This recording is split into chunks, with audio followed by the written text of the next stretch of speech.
سنا ہے کہ 1 اپریل سے ہندوستان میں نیا قانون چلے گا، کیا ہر چیز بدل جائے گی؟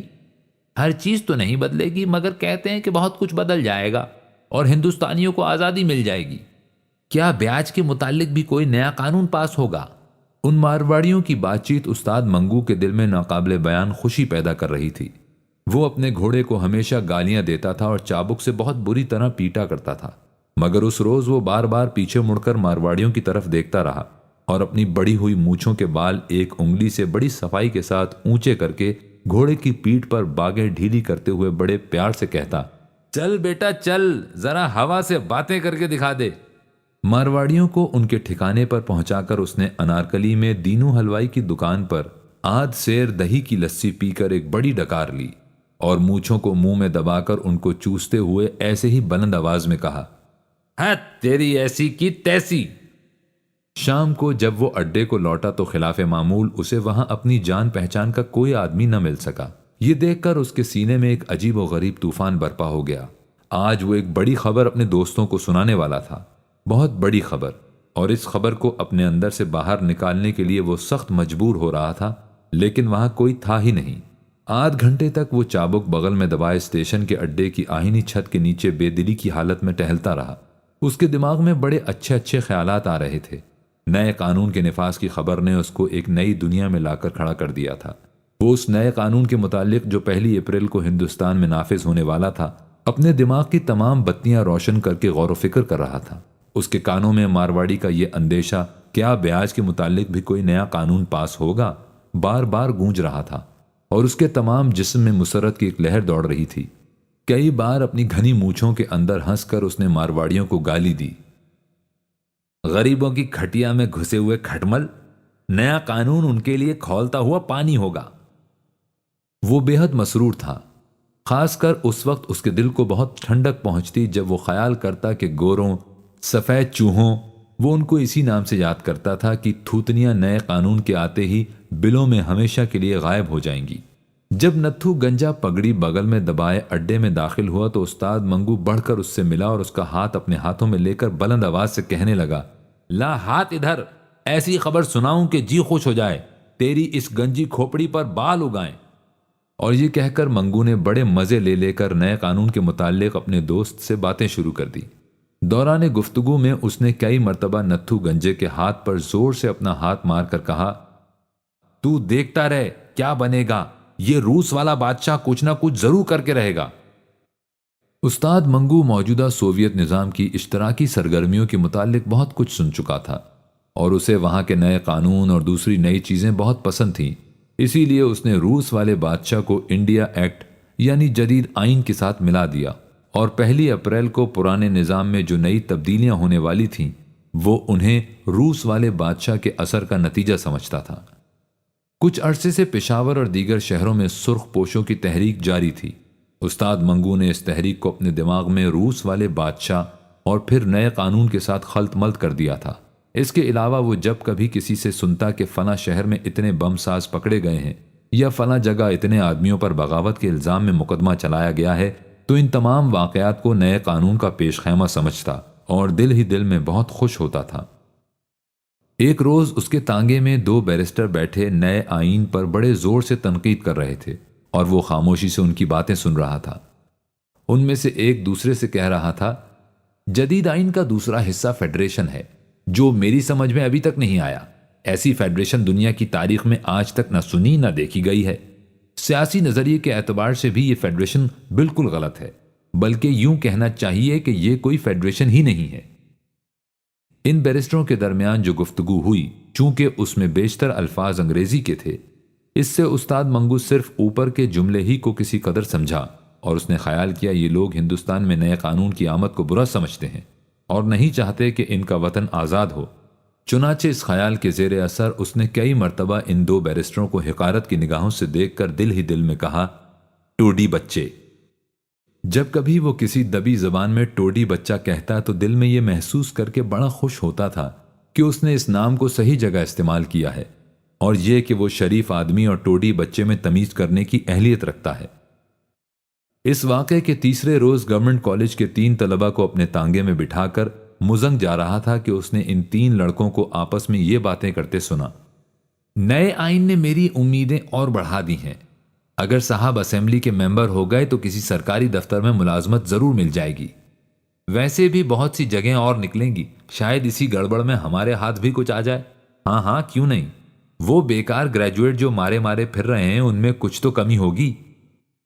اس گفتگو نے استاد منگو کے دل میں جدید آئین کی اہمیت اور بھی بڑھا دی، اور وہ اس کو ایسی چیز سمجھنے لگا جو بہت چمکتی ہو، نیا قانون۔ اور وہ دن میں کئی بار سوچتا، یعنی کوئی نئی چیز، اور ہر بار اس کی نظروں کے سامنے اپنے گھوڑے کا وہ نیا ساز آ جاتا جو اس نے 2 برس ہوئے چودھری خدا بخش سے بڑی اچھی طرح ٹھونک بجا کر خریدا تھا۔ اس ساز پر جب وہ نیا تھا، جگہ جگہ لوہے کی نکل چڑھی ہوئی کیلیں چمکتی تھیں، اور جہاں جہاں پیتل کا کام تھا وہ تو سونے کی طرح دمکتا تھا۔ اس لحاظ سے بھی نئے قانون کا درخشاں و تابع ہونا ضروری تھا۔ 1 اپریل تک استاد منگو نے جدید آئین کے خلاف اور اس کے حق میں بہت کچھ سنا، مگر اس کے متعلق جو تصور وہ اپنے ذہن میں قائم کر چکا تھا بدل نہ سکا۔ وہ سمجھتا تھا کہ 1 اپریل کو نئے قانون کے آتے ہی سب معاملہ صاف ہو جائے گا، اور اس کو یقین تھا کہ اس کی آمد پر جو چیزیں نظر آئیں گی ان سے اس کی آنکھوں کو ضرور ٹھنڈک پہنچے گی۔ آخر کار مارچ کے 31 دن ختم ہوئے، اور اپریل کے شروع ہونے میں رات کے چند خاموش گھنٹے باقی رہ گئے۔ موسم خلاف معمول سرد تھا اور ہوا میں تازگی تھی۔ 1 اپریل کی صبح سویرے استاد منگو اٹھا اور استبل میں جا کر تانگے میں گھوڑے کو جوتا اور باہر نکل گیا۔ اس کی طبیعت آج غیر معمولی طور پر مسرور تھی۔ وہ نئے قانون کو دیکھنے والا تھا۔ اس نے صبح کے سرد دھندلکے میں کئی تنگ اور کھلے بازاروں کا چکر لگایا، مگر اسے ہر چیز پرانی نظر آئی، آسمان کی طرح پرانی۔ اس کی نگاہیں آج خاص طور پر نیا رنگ دیکھنا چاہتی تھیں، مگر سوائے اس کی کلغی کے جو رنگ برنگ کے پروں سے بنی تھی اور اس کے گھوڑے کے سر پر جمی ہوئی تھی، اور سب چیزیں پرانی نظر آتی تھیں۔ یہ نئی کلغی اس نے نئے قانون کی خوشی میں 31 مارچ کو چودھری خدا بخش سے 14.5 آنے میں خریدی تھی۔ گھوڑے کی ٹاپوں کی آواز، کالی سڑک اور اس کے آس پاس تھوڑا تھوڑا فاصلہ چھوڑ کر لگائے ہوئے بجلی کے کھمبے، دکان کے بورڈ، اس کے گھوڑے کے گلے میں پڑے ہوئے گھنگرو کی جھنجھناہٹ، بازار میں چلتے پھرتے آدمی، ان میں سے کون سی چیز نئی تھی؟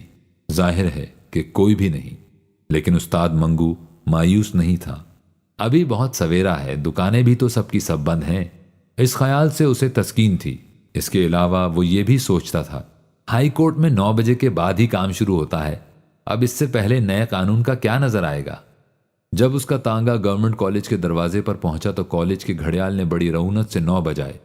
جو طلبہ کالج کے بڑے دروازے سے باہر نکل رہے تھے خوش پوش تھے، مگر استاد منگو کو نہ جانے ان کے کپڑے میلے میلے سے کیوں نظر آئے۔ شاید اس کی وجہ یہ تھی کہ اس کی نگاہیں آج کسی خیرہ کن جلوے کا نظارہ کرنے والی تھیں۔ تانگے کو دائیں ہاتھ موڑ کر وہ تھوڑی دیر کے بعد پھر انارکلی میں تھا۔ بازار کی آدھی دکانیں کھل چکی تھیں اور اب لوگوں کی آمد و رفت بھی بڑھ گئی تھی۔ حلوائی کی دکانوں پر گاہکوں کی خوب بھیڑ تھی۔ منیہاری والوں کی نمائشی چیزیں شیشے کی الماریوں میں لوگوں کو دعوت نظارہ دے رہی تھیں، اور بجلی کے تاروں پر کئی کبوتر آپس میں لڑ جھگڑ رہے تھے، مگر استاد منگو کے لیے ان تمام چیزوں میں کوئی دلچسپی نہ تھی۔ وہ نئے قانون کو دیکھنا چاہتا تھا، ٹھیک اسی طرح جس طرح وہ اپنے گھوڑے کو دیکھ رہا تھا۔ جب استاد منگو کے گھر میں بچہ پیدا ہونے والا تھا تو اس نے 4-5 مہینے بڑی بے قراری میں گزارے تھے۔ اس کو یقین تھا کہ بچہ کسی نہ کسی دن ضرور پیدا ہوگا، مگر وہ انتظار کی گھڑیاں نہیں کاٹ سکتا تھا۔ وہ چاہتا تھا کہ اپنے بچے کو صرف ایک نظر دیکھ لے، اس کے بعد وہ پیدا ہوتا رہے۔ چنانچہ اسی غیر مغلوب خواہش کے زیر اثر اس نے کئی مرتبہ اپنی بیمار بیوی کے پیٹ کو دبا دبا کر اس کے اوپر کان رکھ کر اپنے بچے کے متعلق کچھ جاننا چاہا تھا، مگر ناکام رہا تھا۔ ایک مرتبہ وہ انتظار کرتے کرتے اس قدر تنگ آ گیا کہ اپنی بیوی پر برس بھی پڑا تھا۔ تو ہر وقت مردے کی طرح پڑی رہتی ہے، اٹھ ذرا چل پھر، تیرے انگ میں تھوڑی سی طاقت تو آئے، یوں تختہ بنے رہنے سے کچھ نہ ہوگا۔ تو سمجھتی ہے کہ اس طرح لیٹے لیٹے بچہ جن دے گی؟ استاد منگو طبعاً بہت جلد باز واقع ہوا تھا۔ وہ ہر سبب کی عملی تشکیل دیکھنے کا نہ صرف خواہش مند تھا بلکہ متجسس تھا۔ اس کی بیوی گنگاوتی اس کی اس قسم کی بے قراریوں کو دیکھ کر عام طور پر یہ کہا کرتی تھی، ابھی کنواں کھودا نہیں گیا اور تم پیاس سے بے حال ہو رہے ہو؟ کچھ بھی ہو، مگر استاد منگو نئے قانون کے انتظار میں اتنا بے قرار نہیں تھا جتنا کہ اسے اپنی طبیعت کے لحاظ سے ہونا چاہیے تھا۔ وہ آج نئے قانون کو دیکھنے کے لیے گھر سے نکلا تھا، ٹھیک اسی طرح جیسے گاندھی یا جواہر لال کے جلوس کا نظارہ کرنے کے لیے نکلتا تھا۔ لیڈروں کی عظمت کا اندازہ استاد منگو ہمیشہ ان کے جلوس کے ہنگاموں اور ان کے گلے میں ڈالے ہوئے پھولوں کے ہاروں سے کیا کرتا تھا۔ اگر کوئی لیڈر گیندے کے پھولوں سے لدا ہو تو استاد منگو کے نزدیک وہ بڑا آدمی ہے، اور اگر کسی لیڈر کے جلوس میں بھیڑ کے باعث 2-3 فساد ہوتے ہوتے رہ جائیں تو اس کی نگاہوں میں وہ اور بھی بڑا تھا۔ اب نئے قانون کو وہ اپنے ذہن کے اسی ترازو میں تولنا چاہتا تھا۔ انارکلی سے نکل کر وہ مال روڈ کی چمکیلی سطح پر اپنے تانگے کو آہستہ آہستہ چلا رہا تھا کہ موٹروں کی دکان کے پاس اسے چھاؤنی کی ایک سواری مل گئی۔ کرایہ طے کرنے کے بعد اس نے اپنے گھوڑے کو چابک دکھایا اور دل میں یہ خیال کیا، چلو یہ بھی اچھا ہوا، شاید چھاؤنی سے ہی نئے قانون کا کچھ پتہ چل جائے۔ چھاؤنی پہنچ کر استاد منگو نے سواری کو اس کی منزل مقصود پر اتار دیا اور جیب سے سگریٹ نکال کر بائیں ہاتھ کی آخری 2 انگلیوں میں دبا کر سلگایا اور اگلی نشست کے گدے پر بیٹھ گیا۔ جب استاد منگو کو کسی سواری کی تلاش نہیں ہوتی تھی یا اسے کسی بیتے ہوئے واقعے پر غور کرنا ہوتا تھا تو وہ عام طور پر اپنی اگلی نشست چھوڑ کر پچھلی نشست پر بڑے اطمینان سے بیٹھ کر اپنے گھوڑے کی باگیں دائیں ہاتھ کی گرد لپیٹ لیا کرتا تھا۔ ایسے موقعوں پر اس کا گھوڑا تھوڑا سا ہنہنانے کے بعد بڑی دھیمی چال چلنا شروع کر دیتا تھا، گویا اسے کچھ دیر کے لیے بھاگ دوڑ سے چھٹی مل گئی ہے۔ گھوڑے کی چال اور استاد منگو کے دماغ میں خیالات کی آمد بہت سست تھی۔ جس طرح گھوڑا آہستہ آہستہ قدم اٹھا رہا تھا، اسی طرح استاد کے ذہن میں نئے قانون کے متعلق نئے قیاسات داخل ہو رہے تھے۔ وہ نئے قانون کی موجودگی میں میونسپل کمیٹی سے تانگوں کے نمبر ملنے کے طریقے پر غور کر رہا تھا اور اس قابل غور بات کو آئین جدید کی روشنی میں دیکھنے کی صحیح کر رہا تھا۔ وہ اس سوچ بچار میں غرق تھا۔ اسے یوں معلوم ہوا جیسے کسی سواری نے اسے بلایا ہے۔ پیچھے پلٹ کر دیکھنے سے اسے سڑک کے دوسری طرف بجلی کے کھمبے کے پاس ایک گورا کھڑا نظر آیا جو اسے ہاتھ سے بلا رہا تھا۔ جیسا کہ بیان کیا جا چکا ہے، استاد منگو کو گوروں سے بے حد نفرت تھی۔ جب اس نے اپنے تازہ گاہک کو گورے کی شکل میں دیکھا تو اس کے دل میں نفرت کے جذبات بیدار ہو گئے۔ پہلے اس کے جی میں آئی کہ بالکل توجہ نہ دی جائے اور اس کو چھوڑ کر چلا جائے، مگر بعد میں اس کو خیال آیا کہ ان کے پیسے چھوڑنا بھی بے وقوفی ہے۔ کلغی پر جو مفت میں 14.5 آنے خرچ ہوئے ہیں، ان کی جیب سے ہی وصول کرنے چاہیے۔ چلو چلتے ہیں۔ خالی سڑک پر بڑی صفائی سے تانگا موڑ کر اس نے گھوڑے کو چابک دکھایا اور آنکھ جھپکنے میں وہ بجلی کے کھمبے کے پاس تھا۔ گھوڑے کی باگیں کھینچ کر اس نے تانگا ٹھہرایا اور پچھلی نشست پر بیٹھے بیٹھے گورے سے پوچھا، صاحب بہادر کہاں جانا مانگتا ہے؟ اس سوال میں بلا کا طنزیہ انداز تھا۔ صاحب بہادر کہتے وقت اس کا اوپر کا مونچھوں بھرا ہونٹ نیچے کی طرف کھنچ گیا اور پاس ہی گال کے اس طرف جو مدھم سی لکیر ناک کے نتنے سے تھوڑی کے بالائی حصے تک چلی آ رہی تھی، ایک لرزش کے ساتھ گہری ہو گئی، گویا کسی نے نوکیلے چاقو سے شیشم کی سانولی لکڑی میں دھاری ڈال دی۔ اس کا چہرہ ہنس رہا تھا اور اپنے اندر اس نے اس گورے کو سینے کی آگ میں جلا کر بھسم کر ڈالا تھا۔ جب گورے نے جو بجلی کے کھمبے کی اوٹ میں ہوا کا رخ بچا کر سگریٹ سلگا رہا تھا مڑ کر تانگے کے پائیدان کی طرف قدم بڑھایا تو اچانک استاد منگو اور اس کی نگاہیں چار ہوئیں اور ایسا معلوم ہوا کہ بیک وقت آمنے سامنے کی بندوقوں سے گولیاں خارج ہوئیں اور آپس میں ٹکرا کر ایک آتشی بگولا بن کر اوپر کو اڑ گئیں۔ استاد منگو جو اپنے دائیں ہاتھ سے باغ کے بل کھول کر تانگے پر سے نیچے اترنے والا تھا، اپنے سامنے کھڑے گورے کو یوں دیکھ رہا تھا گویا وہ اس کے وجود کے ذرے ذرے کو اپنی نگاہوں سے چبا رہا ہے، اور گورا اس طرح اپنی نیلی پتلون پر سے غیر مرئی چیزیں جھاڑ رہا تھا گویا وہ استاد منگو کے اس جملے سے اپنے وجود کے کچھ حصے کو محفوظ رکھنے کی کوشش کر رہا ہے۔ گورے نے سگریٹ کا دھواں نکالتے ہوئے کہا، جانا مانگتا یا پھر گڑبڑ کرے گا؟ وہی ہے۔ یہ الفاظ استاد منگو کے ذہن میں پیدا ہوئے اور اس کی چوڑی چھاتی کے اندر ناچنے لگے۔ وہی ہے۔ اس نے یہ الفاظ اپنے منہ کے اندر ہی اندر دہرائے اور ساتھ ہی اسے پورا یقین ہو گیا کہ وہ گورا جو اس کے سامنے کھڑا تھا وہی ہے جس سے پچھلے برس اس کی جھڑپ ہوئی تھی، اور اس خامخواہ کے جھگڑے میں جس کا باعث گورے کے دماغ میں چڑھی ہوئی شراب تھی اسے تون کر بہت سی باتیں سہنا پڑی تھیں۔ استاد منگو نے گورے کا دماغ درست کر دیا ہوتا بلکہ اس کے پرزے اڑا دیے ہوتے، مگر وہ کسی خاص مصلحت کی بنا پر خاموش ہو گیا تھا۔ اس کو معلوم تھا کہ اس قسم کے جھگڑوں میں عدالت کا نزلہ عام طور پر کوچوانوں ہی پر گرتا ہے۔ استاد منگو نے پچھلے برس کی لڑائی اور 1 اپریل کے نئے قانون پر غور کرتے ہوئے گورے سے کہا، کہاں جانا مانگتا ہے؟ استاد منگو کے لہجے میں چابک جیسی تیزی تھی۔ گورے نے جواب دیا، ہیرا منڈی۔ کرایہ 5 روپے ہوگا۔ استاد منگو کی مونچھیں تھرتھرائیں۔ یہ سن کر گورا حیران ہو گیا۔ وہ چلایا، 5 روپیہ؟ کیا تم؟ منگو نے کہا، 5 روپیہ۔ یہ کہتے ہوئے استاد منگو کا داہنا بالوں بھرا ہاتھ بھینچ کر ایک وزنی گھونسے کی شکل اختیار کر گیا۔ کیوں جاتے ہو یا بیکار باتیں بناؤ گے؟ استاد منگو کا لہجہ زیادہ سخت ہو گیا۔ گورا پچھلے برس کے واقعے کو پیش نظر رکھ کر استاد منگو کے سینے کی چوڑائی نظر انداز کر چکا تھا۔ وہ خیال کر رہا تھا کہ اس کی کھوپڑی پھر کھجلا رہی ہے۔ اس حوصلہ افزا خیال کے زیر اثر وہ تانگے کی طرف اکڑ کر بڑھا اور اپنی چھڑی سے استاد منگو کو تانگے پر سے نیچے اترنے کا اشارہ کیا۔ بیت کی یہ پالش کی ہوئی پتلی چھڑی استاد منگو کی موٹی ران کے ساتھ 2-3 مرتبہ چھوئی۔ اس نے کھڑے کھڑے اوپر سے پست قد گورے کو دیکھا، گویا وہ اپنی نگاہوں کے وزن سے ہی اسے پیس ڈالنا چاہتا ہے۔ پھر اس کا گھونسا کمان میں سے تیر کی طرح سے اوپر کو اٹھا اور چشم زدن میں گورے کی ٹھڈی کے نیچے جم گیا۔ دھکا دے کر اس نے گورے کو پرے ہٹایا اور نیچے اتر کر اسے دھڑا دھڑ پیٹنا شروع کر دیا۔